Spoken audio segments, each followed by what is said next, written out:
y'all to another episode with Wine with an Apple. And we don't have any wine today, but we wanted to get right into our topic because we have missed you guys and you guys deserve some content. So our question is today, if you were principal for a day, what would you do? And so you might be asking yourselves, why I come up with that topic? Well, as you guys know, I am studying to become a principal. And, I'm just looking around and seeing some things that I would love to change. I'm excited about education. And I love having you guys as a sounding board of all of the things that I've learned so far. So if you could just take the power for one day, it could be at any building or whatever, what would you do as a principal for the day? That's what we're going to talk about. Let's get into it. So since you're in the educational field of becoming a teacher, why don't you start us off? What would you do? I think the first thing I would do, I would give my teachers the option to loop with students this year.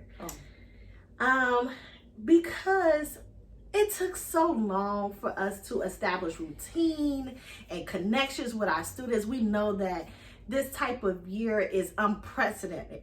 And if you really establish that type of connection, you know where their skill levels are, you have connections with families.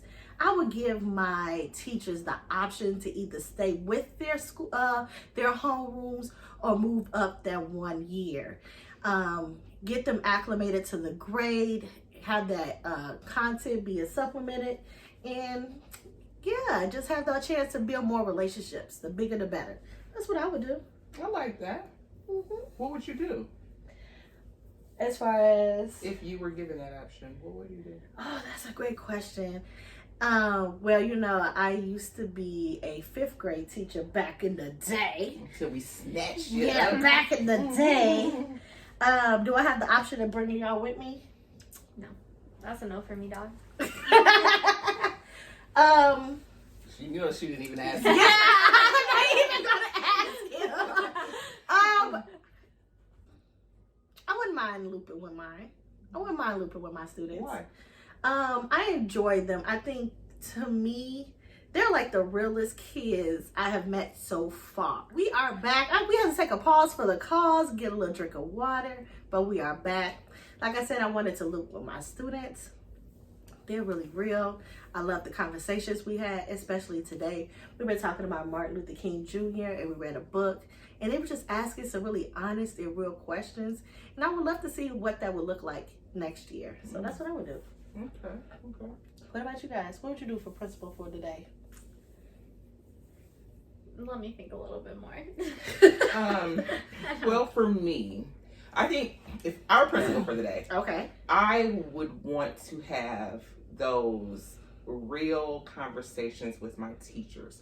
I think, especially this year, there's a lot on teachers. There's a lot of expectations. We have a lot going on in our own personal lives, and in our classroom, and we take on all of our students' personal things as well. We really shouldn't, but it's just we love them, we do. So I think that a lot of the teachers this year are holding on to so much, and they don't know how to express that to their administrators. And I think if administrators just sit down with their teachers, take off that administrator hat and remember what it's like to be a classroom teacher, and let yourself or myself, if I was, because I guess I got to go back to I'm the principal for the day, I'd have to let myself be the sounding board for them, because that's what we need sometimes. Sometimes I have my team, so we can talk to each other, but sometimes it's just really nice to be able to talk to your administrator and let them know, hey, this is my struggle. I'm not saying that it's a struggle, so you got to give me all of A, B, C, and support, but I need you to understand where I'm coming from. So I would want to pull in those teachers and just be the person for them that they need at that moment. I love that you said that, because I read an article yesterday in my principalship program that talks about why people are resistant to change. And in order to become a good building leader, you have to understand the development of the humans that you work around.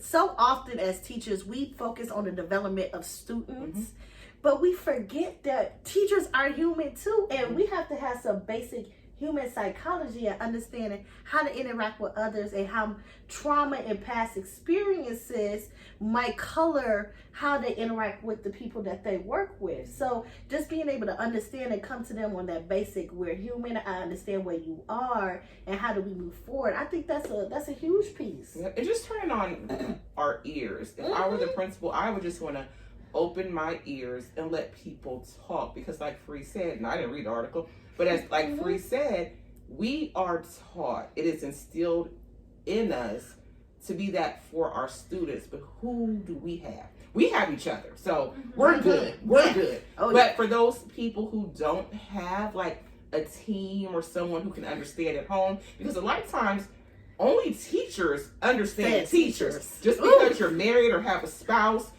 a lot of times you can't go home and talk about that because they're like, well, I don't get it, but okay. So as an administrator, take that hat off. Be a person, let them speak to you, and just go from there, because our mental health is just as important. And yeah. to add on to that is like, it's so true, especially the trauma stuff. It's like, we come in every single day. We have to put on a happy face every single day. It doesn't matter what you're going through. And a lot of jobs have to do it, but it's especially for our kids because they're coming in with more trauma added onto that. So we have to put on this, like, not everything's fine. Nothing we compartmentalize it. We know we have our issues, but our issues don't matter in this moment, because for these 8 hours, I am their superhero. And like some people, like, you're coming in, like, I had an awful night last night. Like, it was just awful, but, you got to tuck it away. Put it away. Because now, if you carry that into the building, and then Tommy and Billy are coming in with theirs, how hard. And it changes the whole dynamic of your, because I remember my first year, it was hard to compartmentalize those things. So like if I had a rough night or like a rough day the day before, it was like I came in and had all that extra stuff, and it just made for the classroom to be more chaotic than it needed to be. Yes, because people don't understand, like, being a teacher is kind of like a mirror. Like, whatever emotions that you are projecting is being reflected back in you. So if you're coming at your students aggressively, then that's what it's going to come back to you. And it's a time and place for every emotion. I allow my students to see when I'm upset in a professional way. I verbalize what I feel and why I feel that way. I say things like, I feel disappointed by your actions because I expect more of you, or I was very proud of those actions because you met the expectation. So in being able to be very empathetic and emotionally intelligent as teachers is very vital. So being as a principal is even more so. I agree. Go ahead. I think if I were principal for a day, I kind of go off of what you said too, because I've been watching TikToks, and like these principals that I see on TikTok are going into the classrooms. Like, they are teaching a lesson or teaching something, and I think that would be so cool, because not only because sometimes I can only imagine being out of the classroom for like 10 years, you probably forget what it's like being in the classroom. So just getting in there and like not only building relationships with each classroom, not just certain kids that you see on a regular basis, but like each classroom, and making like the kids more open to you and more welcoming, So maybe like keeping myself humbled, if I guess is that the right word, because you kind of forget what it's like to be a classroom teacher and just kind of putting yourself into because you're in the bureaucracy of things. You're taking care of the logistics of the building and all of that stuff. But that's why we're there. No matter what role we're in, we're there for the kids and what's best for kids. So I think it's kind of refreshing in all of things, COVID and all of the changes, to see our administrators working side by side with us and understanding that we're into the thick of it. We're all working, no matter what we're going through, to get these kids to the next level, whatever that be best suited for them. So I like it.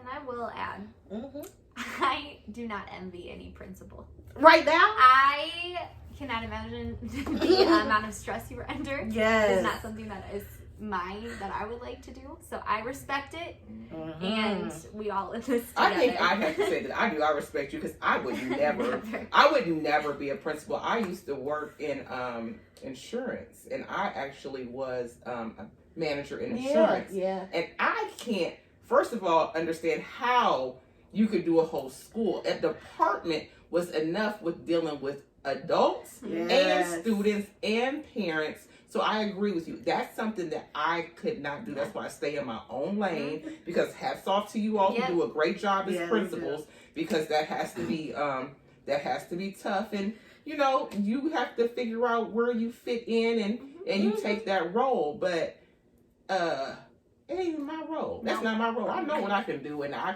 can't do that. So I wouldn't do it, because I wouldn't be that open and receptive. You know what I mean? Yeah. And I love the fact that I have my own babies, and I love the fact that I can get to know them and give them all of me, because I don't feel that I could do that for an entire. That's too many people, school. especially our building. We have like 700 people in there. That's way too That many would be people. hard for me, but if you can do it, that's awesome. I'm proud of you, because.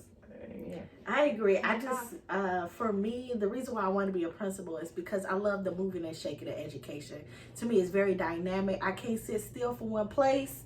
True. Yeah, I can't sit still for one place. Yeah. I love being challenged. I love achieving. I love doing the best and setting goals for myself. I have that same work ethic for my students. And I just feel like bringing those qualities together to be a building principal would be very beneficial. Now, I do commend the principals right now, because I really can't even see how they're doing it from the day to day. Everything is changing. Everything is dynamic. And I really put my hats off to you. But looking at you guys, it inspires me to know, like, I can do this too. I know it's going to be tough, but I'm building a network of principals that are going through the same thing I'm going through, and we're very candid. We're very upfront with each other about the difficulties we're going to face. And I know that during this journey, I have to have a nucleus of support all around me to help me get through it. So Look at you, nucleus. A nucleus. Support. Yes. Let me see. If you were principal for today, I like that question. What if you were a principal for a week? What would be a bigger change that you could do? For me, I would want to have some form of a community meeting.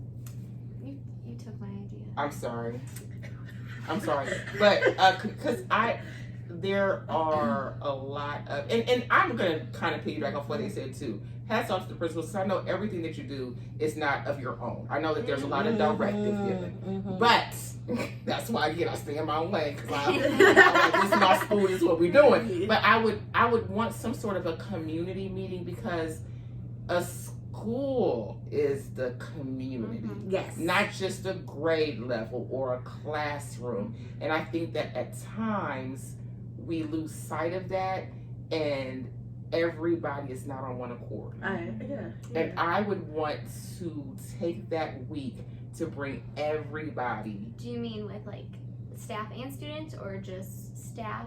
Well, it would definitely start with staff. Okay. Because staff has to make sure that they're all on the same page to reinforce the students to know what it is that we're working towards, be it academics, behavior, whatever that looks like, attendance, you know what I mean? Anything of that nature. Because if you notice, sometimes you walk down the hallway, you see one group of students doing this, you see another classroom doing this, and I just think that we have to all work together. No shade to our building, but I've heard so many times, no hoodies, take your hoods off, you know, we're not going to do that.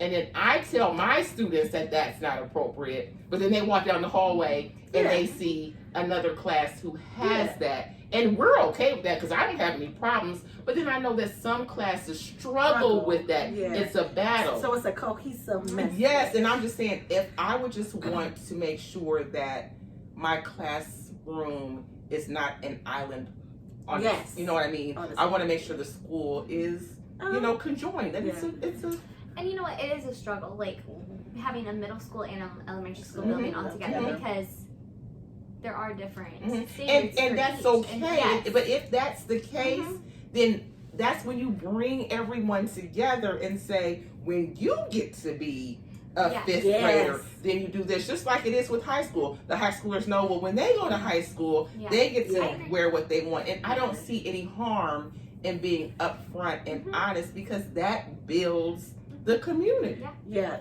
because my idea, if I was principal for a week, would be us mentoring kindergarten, 8th, 1st, 7th, and we build those community teams, and once a month, once a week, that they're touching base. They can do reading buddies, you know, they can do something where they're interacting with each other safely and building that school community, because it's going to start with the kids. It's going to start with teachers collaborating with one another. I know, like, some of my best experiences is when I reach out to you guys and we do grade level things together, but I think it would be such a more powerful impact if we partner off, because we have so many varying age levels, that they come together. Because like short story, we partner up with a 2nd grade and we do reading buddies together, and my students love having that ownership of being the older kids and helping the readers, and they feel empowered. So I'm just thinking, like, if we could just have that same experience on a broader level, that would kind of shift the culture of our community. I think that teachers have to feel comfortable to know that it's okay to do that, and that's why I think that it has to come from me as the building principal to say, hey, this is what we're striving for, this is our goal, and let the students know, like you said, it might look different from elementary to middle school, but let's tell them, let's put that out there. Let's make sure that parents know, hey, if you're dressing your 7th grader, this is what's going on, but if you got a kindergartner, and so that way there's no gray confusion. area. Yeah. I want to add on all of that. So what I would do is, I know, like, pre-COVID, we did this at one of the schools I was at. It's like a morning meeting, but for the whole school. Yes! Which, like, when they did it every day when I was there, but it was like they would give student of the week things out there. They would do attendance things. They would give announcements for the whole school. And announcements are fine over the speaker, but just bringing everybody in there, like, they're like, that's my brother, that's my sister. And it was just really cool. And just giving, like, shout outs. And it only took like 10 minutes in the morning, but just having, like, community morning meeting, even if it's like once a week, whenever, I think it'd just be I love it. I kind of like that too. I love it. And that could be something that you could do, like, if you were the principal for a week, you could do that now, and you could just film that student, and we could play that in our morning meeting, and they could, you know, do it right there on the smart board. How cool they would that like be? when we did that graduation, my kids love watching 8th grade graduation on TV. Yeah, pick somebody and just have them be recorded, and we could broadcast it. That's I love these ideas, and I want to leave off on that. We appreciate what you're doing, principals. We see you working hard. We're seeing you down there in the trenches with us, and we just want to commend you and tell you guys to keep up that good work. We know it's hard out here, but as a community, we got to work together, because our first priority is the what? The students. So let us know about some of your ideas about building community down below. We are back, and we'll see you in the next one. Bye.